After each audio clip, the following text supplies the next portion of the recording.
Imagine waking up not just to the light of a new day, but to a renewed sense of purpose. A sense so powerful that no amount of chaos, no wave of uncertainty, no external noise can shake your resolve.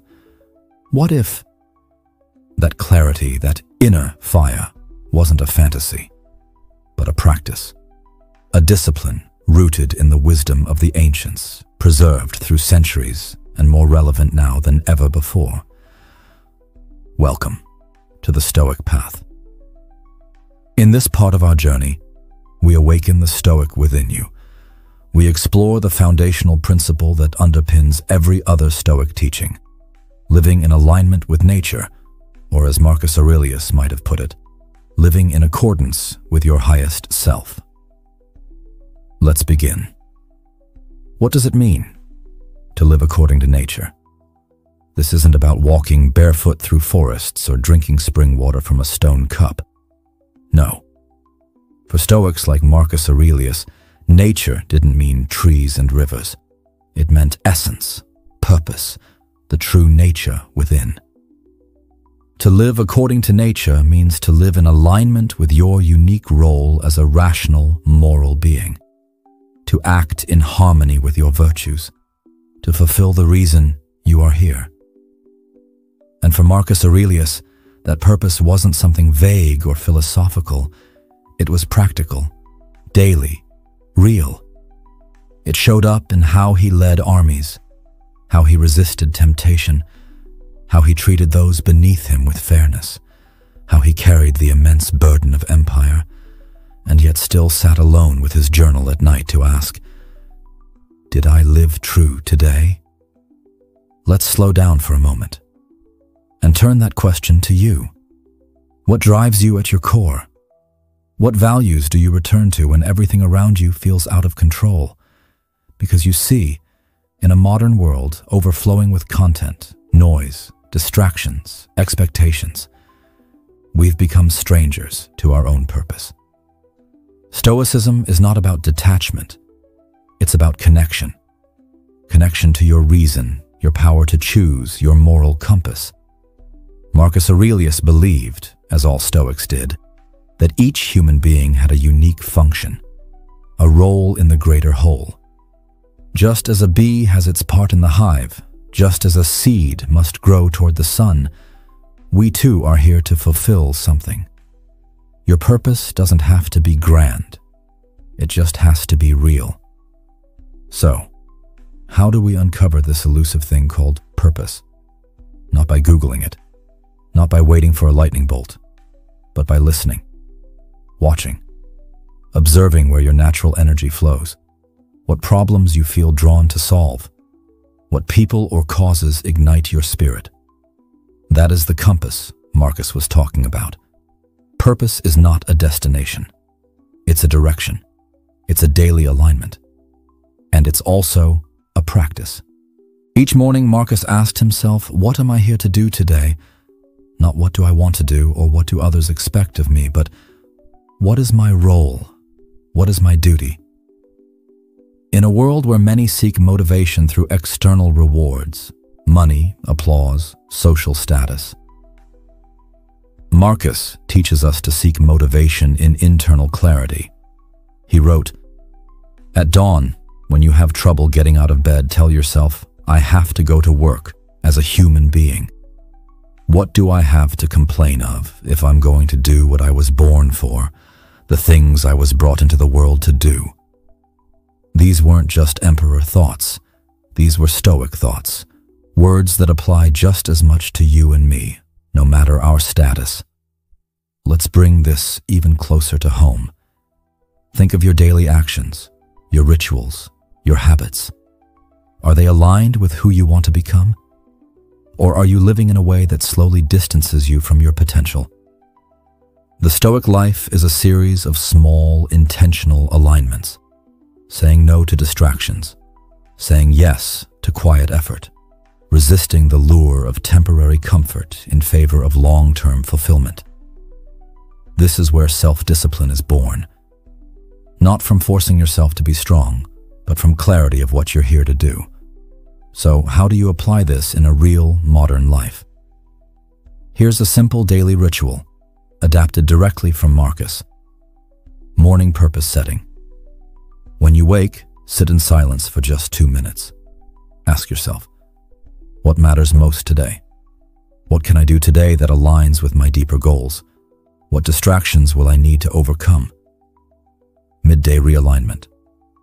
Take a breath at lunch, reflect briefly. Am I acting with purpose or just reacting? Evening review. Before bed, ask, did I live true to what I set out to do? Where did I stray? And how can I improve tomorrow? These aren't burdens, they're anchors. They hold you to your chosen path, even when the winds of life try to pull you off course. And remember this, living with purpose does not mean you won't fall. Marcus fell. He got angry. He made mistakes. But every time he returned to his purpose. Because purpose, for the Stoic, isn't perfection. It's practice. So I ask you now, what do you need to realign with?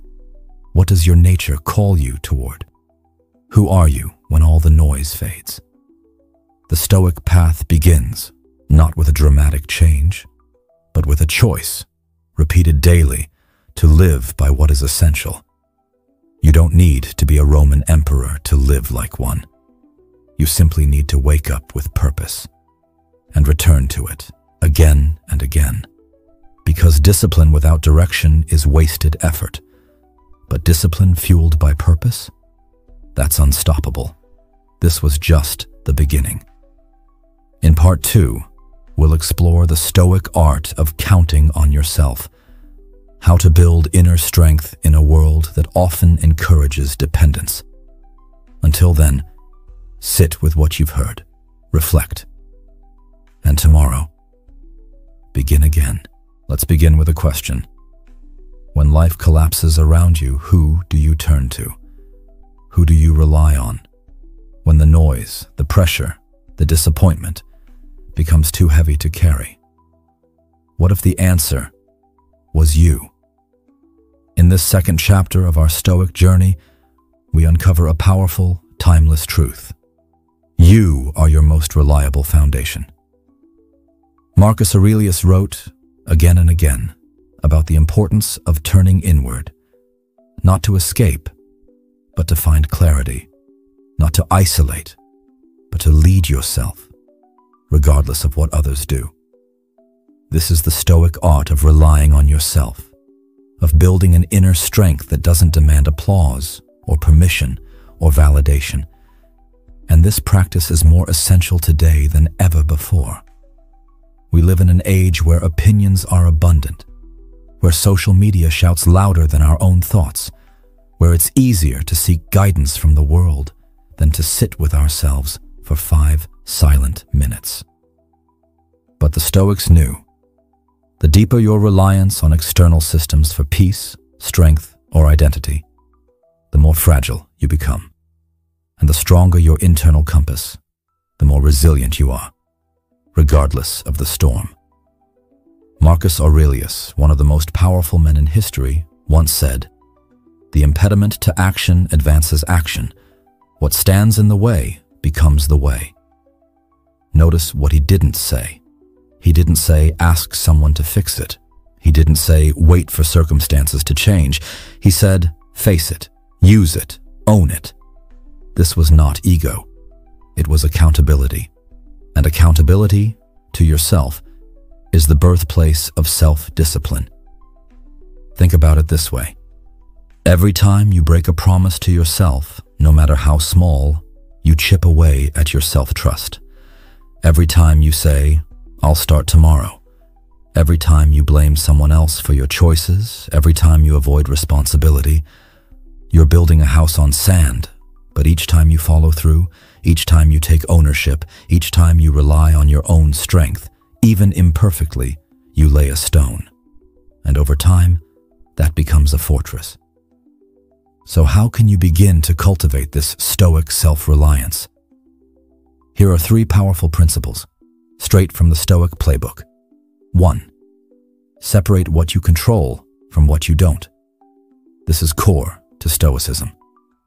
Marcus reminded himself constantly, I control my thoughts, I control my responses, I control my choices. Everything else, not mine to carry. In a world where people try to control outcomes, opinions, and other people, the Stoic trains to let go, to focus only on what is truly theirs, and by doing so, they regain power. Try this. The next time you're frustrated, pause and ask, is this within my control? If it is, take action. If it isn't, release it. This practice alone will change your life.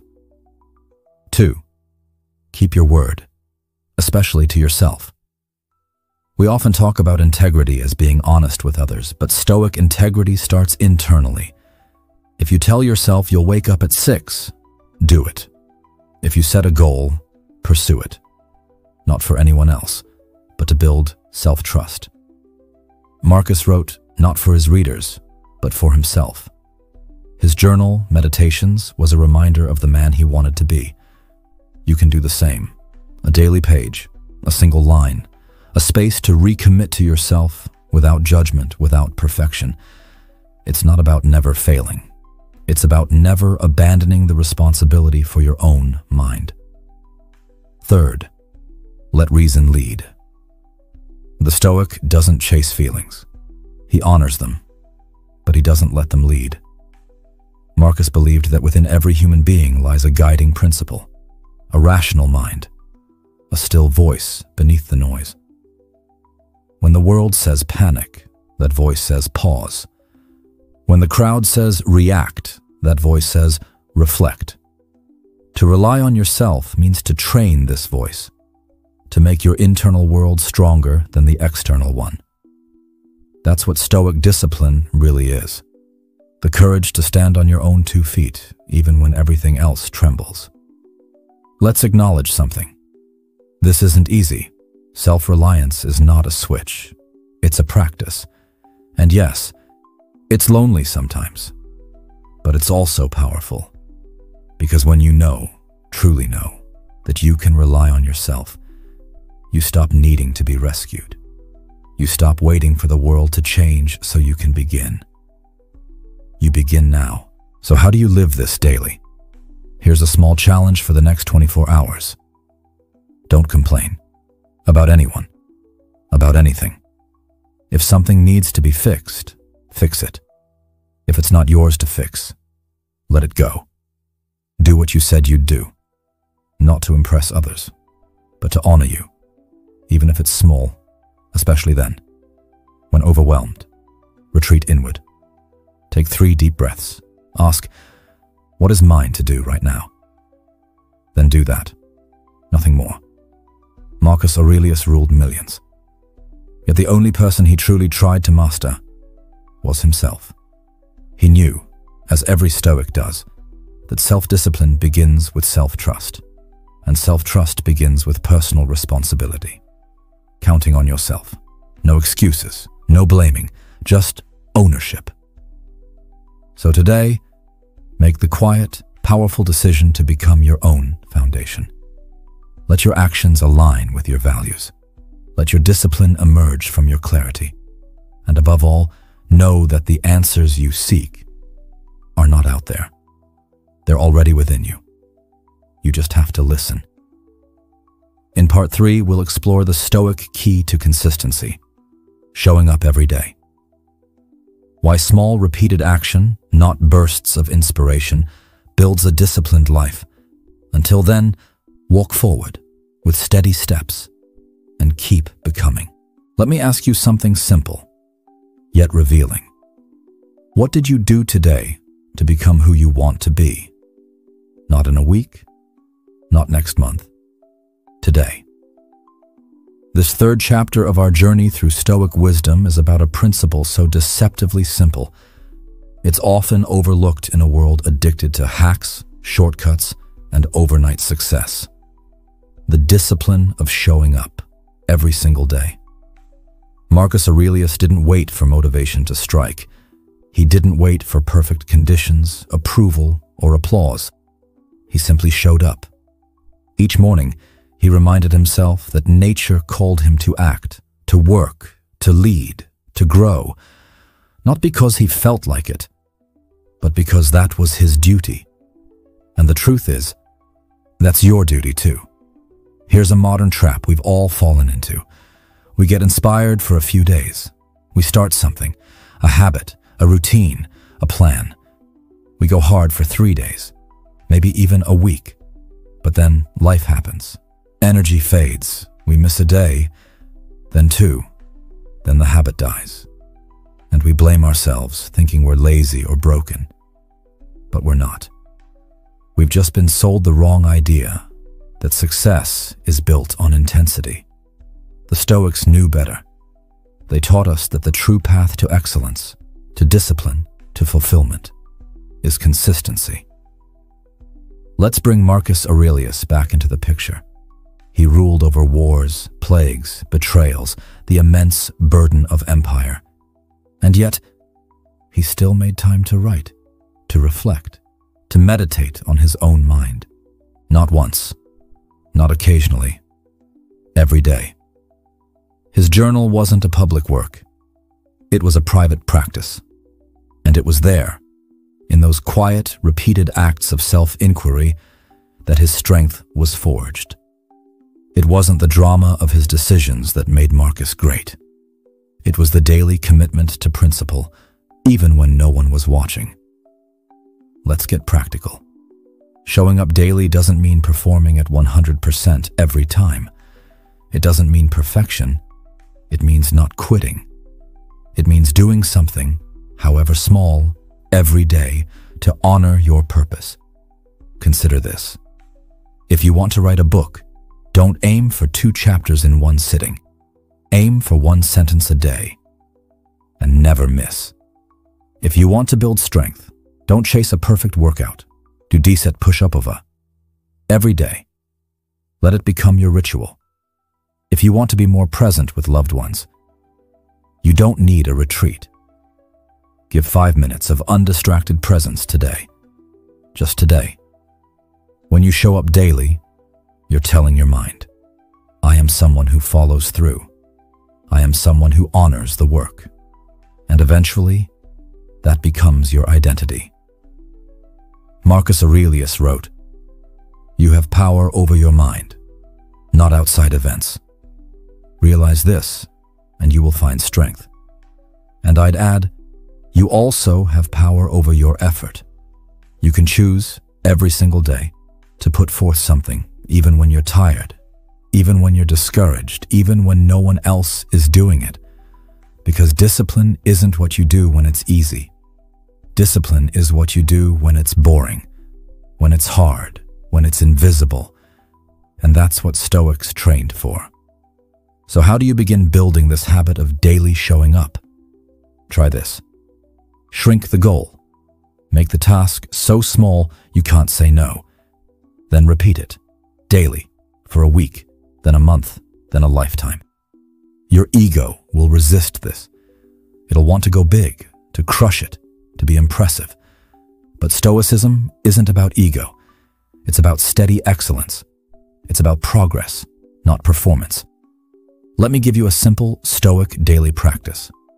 At sunrise, ask yourself, what is one thing I will show up for today? Write it down, just one. At midday, pause, breathe, ask, am I honoring that commitment, even in a small way? At day's end, reflect. Did I show up, even at 1%? If yes, good. If not, prepare again tomorrow. And remember, showing up daily is not just about habits or productivity, it's about becoming. Each small action you repeat, each time you rise again and honor your path, you shape yourself. You may not see results today, you may not feel different tomorrow, but one day, you'll look back and realize you became someone unshakable, someone resilient, someone who lives with quiet power, because you refused to give up. Marcus didn't wait for motivation. He didn't wait to feel ready. He showed up every day, and so can you. The world doesn't need more intensity. It needs more people willing to do the work. quietly, relentlessly, daily. In Part 4, we'll explore one of the most transformative practices in Stoicism, voluntary discomfort, the ancient strategy for building resilience in comfort-saturated times. Until then, commit to this. Don't skip today, even if it's small, especially if it's small. Imagine this. You wake up on a cold morning. No heater, no coffee, no soft bed to fall back into. You choose to walk, to fast, to sit with discomfort, on purpose. Not because you're being punished, not because you hate yourself, but because you are training yourself to be stronger than the comforts that weaken you. Welcome to voluntary discomfort, a forgotten practice in the modern age, but a cornerstone of the Stoic way of life. Marcus Aurelius knew this well, and in this fourth part of our journey, we explore how choosing discomfort, on your terms, creates a mind that is unbreakable and a life that is free. Let's face it, we live in a comfort-obsessed world.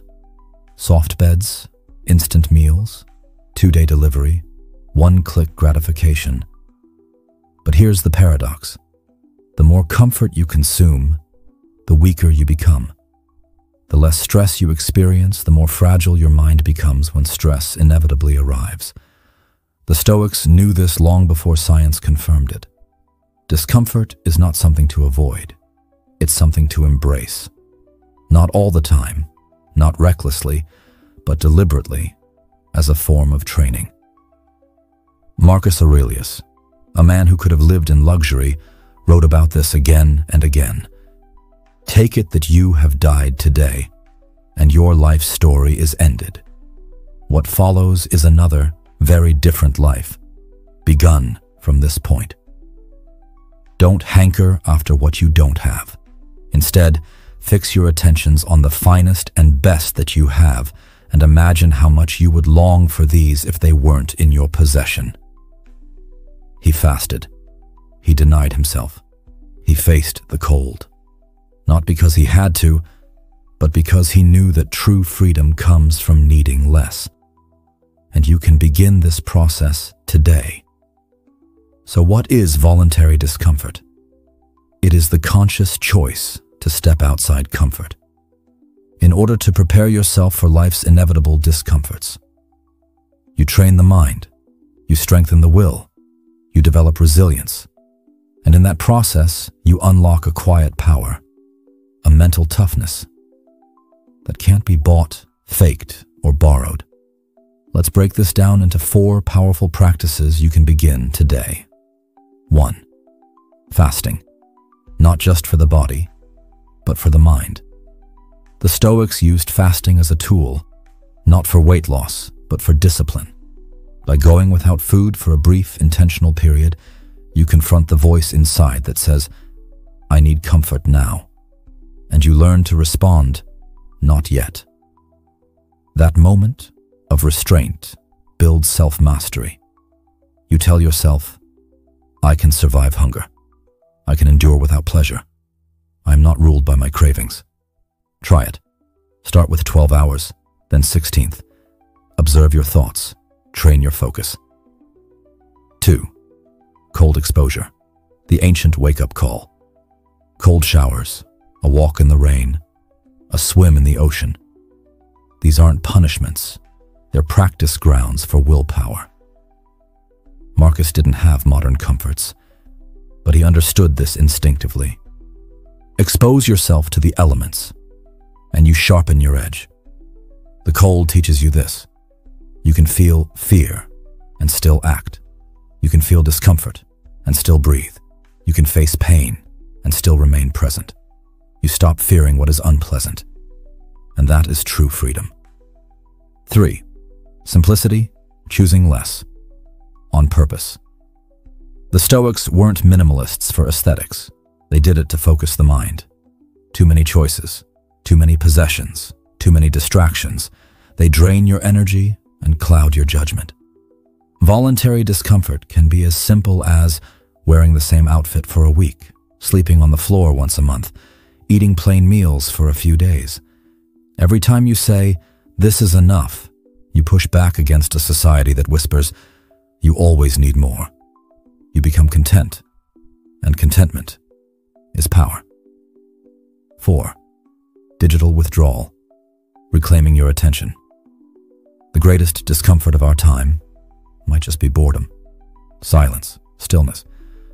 What happens when you turn off the noise? No phone, no music, no scrolling. At first, anxiety, then awareness.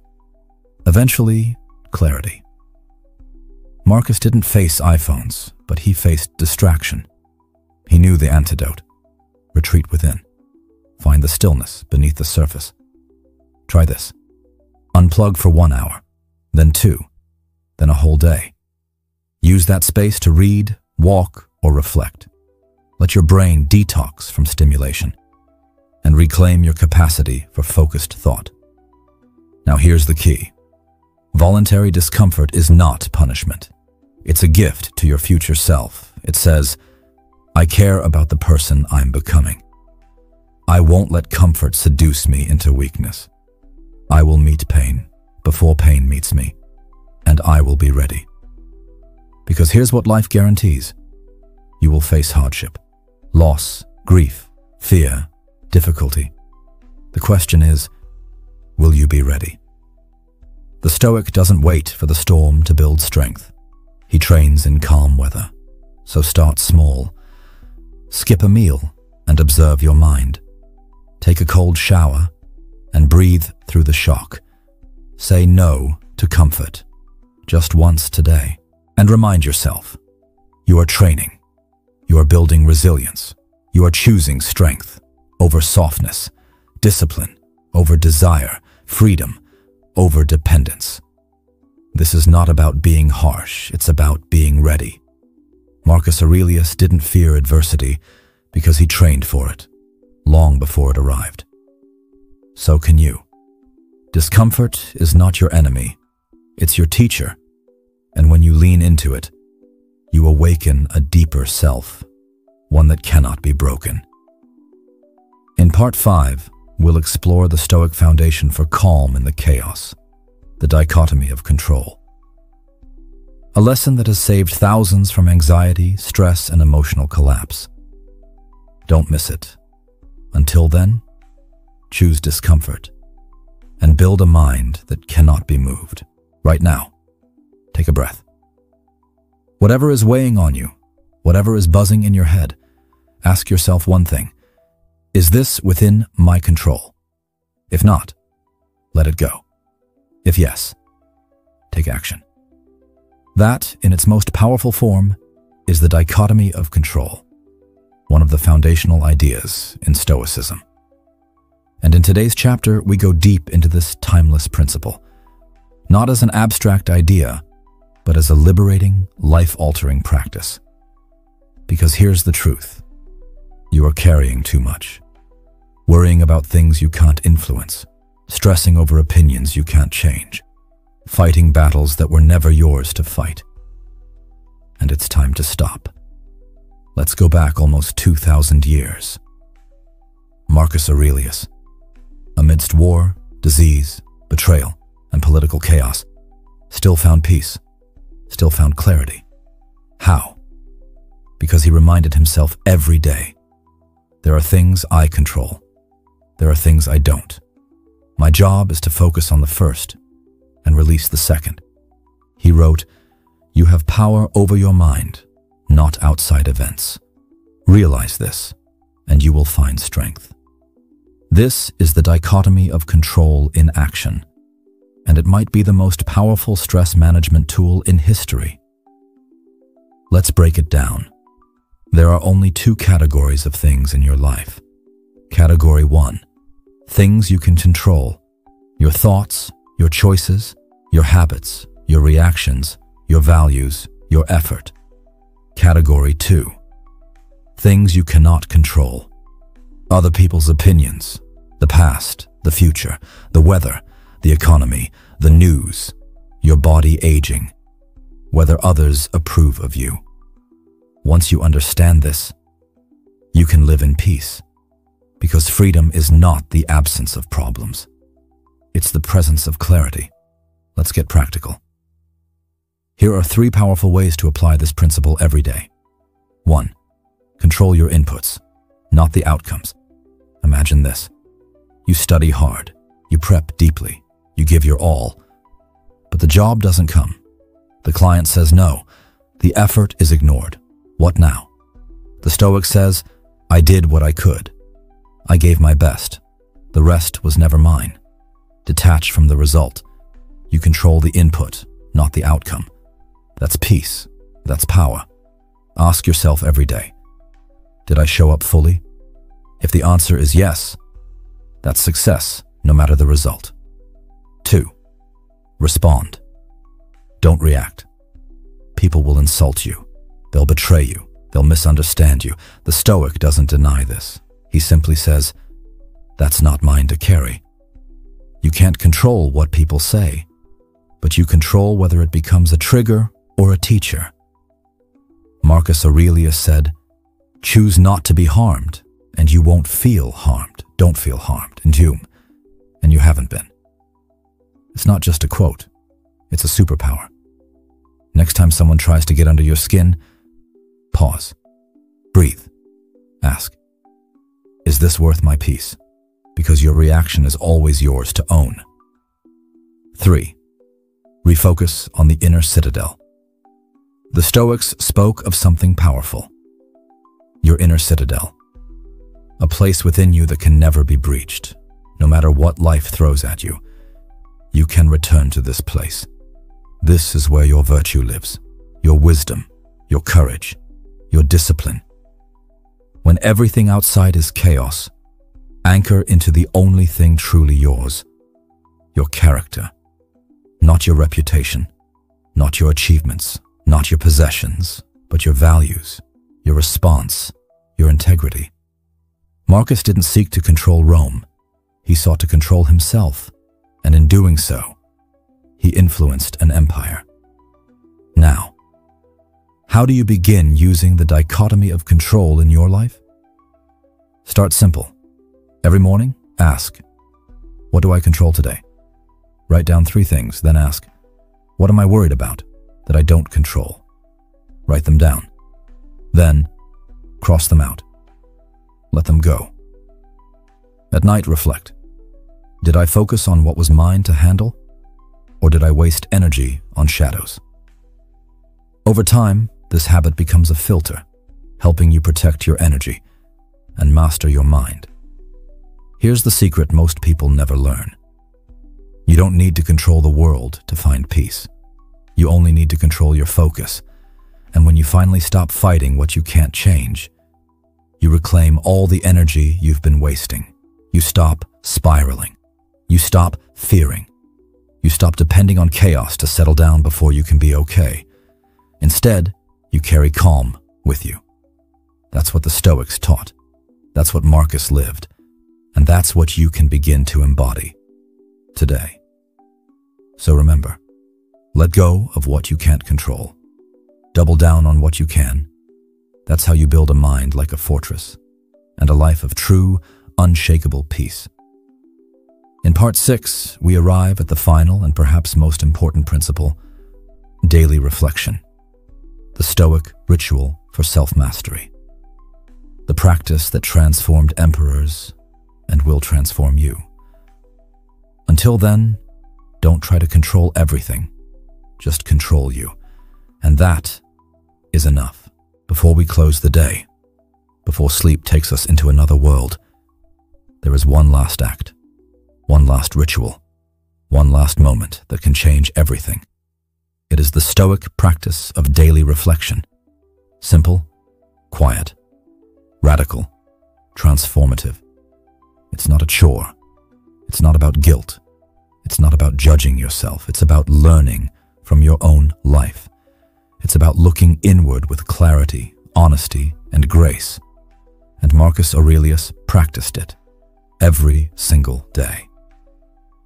In his journal, which we now know as Meditations, Marcus Aurelius wasn't writing for the world. He was writing for himself. He wasn't trying to impress. He was trying to improve. Each page was a mirror, a quiet confrontation with his own actions, thoughts, and judgments. "When you arise in the morning," he wrote, "think of what a precious privilege it is to be alive, to breathe, to think, to enjoy, to love." And each night he asked, "Did I live today according to my principles? Did I act with justice, courage, moderation, and wisdom?" This daily ritual became the anchor of his self-discipline, a tool to clean the mind, to realign with virtue, to begin again. And now, it's your turn. Let's be honest. In the rush of modern life, we rarely stop to reflect. We move from screen to screen, task to task, without truly asking, what did I learn today? Where did I fall short? Where did I rise above? But if you want to build real self-discipline, if you want to master your mind, there is no shortcut. You must sit with yourself. So let's build your own Stoic reflection practice, step by step. Step 1. Create a sacred space for stillness. It doesn't need to be elaborate, just consistent. A chair, a notebook, a quiet corner. 10 minutes at the end of your day. No phone, no distractions, just you and your thoughts. Make this space a ritual, not a routine, a time to return to yourself. Step 2. Ask the 4 Stoic questions. Here are the 4 pillars Marcus and the Stoics lived by. Each one becomes a question. 1. Wisdom. Did I make decisions today with clear thinking? Or was I clouded by impulse? 2. Courage. Did I avoid something out of fear? Or did I show up even when it was hard? 3. Justice. Did I treat others fairly? Did I do the right thing even if no one saw? 4. Temperance. Did I act with balance? Or did I give in to excess and comfort? Write your answers down. Be brutally honest and deeply kind to yourself. This is not about shame. It's about sharpening your edge, clearing the dust from your moral compass. Step 3. Identify one win, one miss, one intention, one win. Something you did well today, no matter how small. A moment of patience, a choice aligned with your values. One miss, a slip, a distraction, a reaction you wish you'd handled better. Don't beat yourself up. Note it. Learn. Release. One intention for tomorrow. What will you do differently? How will you show up 1 degree better? This is the Stoic way. Not perfection, but progress. Not performance, but presence. Daily reflection is where discipline becomes direction, where all the noise of the day gets filtered, and the signal, the lesson, becomes clear. This is how you begin to own your life. Most people drift through their days.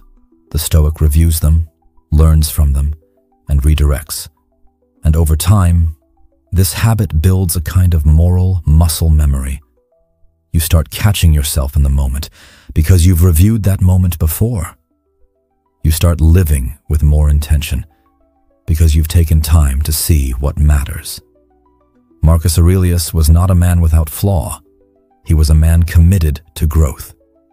And his meditations, now read by millions, were never meant for the world. They were the quiet voice he met each night, asking, did I do my duty? Did I live by principle? Did I use my time well? Now it's your turn.